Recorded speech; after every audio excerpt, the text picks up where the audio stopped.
Türkmenistan Halk Konseyi Başkanı ve Türkmen halkının milli lideri Gurbanguly Berdimuhamedov, Londra'da İngiltere Kralı 3. Charles'la görüştü. Windsor Kalesi'ndeki kabulde iki ülke ilişkileriyle ahal teke atları başta olmak üzere kültürel işbirliği ele alındı.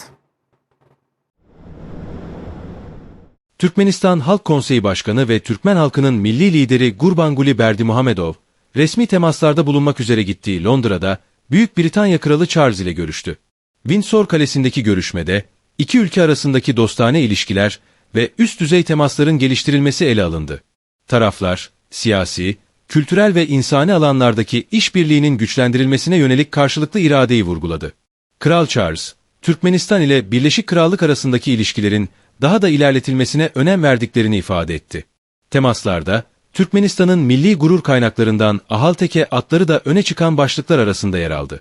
Kral Charles, ahal teke atlarının dünyanın en tanınmış at ırklarından biri olduğunu vurgulayarak, gelecek yıl Birleşik Krallık'ta düzenlenecek uluslararası binicilik etkinliklerinde Türkmen atlarını görmek istediğini ifade etti.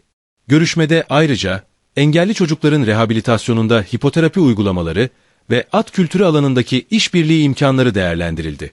Berdimuhamedov, 1956 yılında Türkmen atı Meleguş'un kraliçe Elizabeth'e hediye edilmesini hatırlatarak iki ülke arasındaki tarihi bağlara dikkat çekti. Londra temasları kapsamında Gurbanguly Berdimuhamedov, Edinburgh Dükü Prens Edward ve eşi Sophie Helen ile de bir araya geldi. Ziyaretin sonunda ise İngiliz kraliyet ailesi üyeleri, Türkmenistan'ın bağımsızlığının 35. yıl dönümü kutlamalarına davet edildi.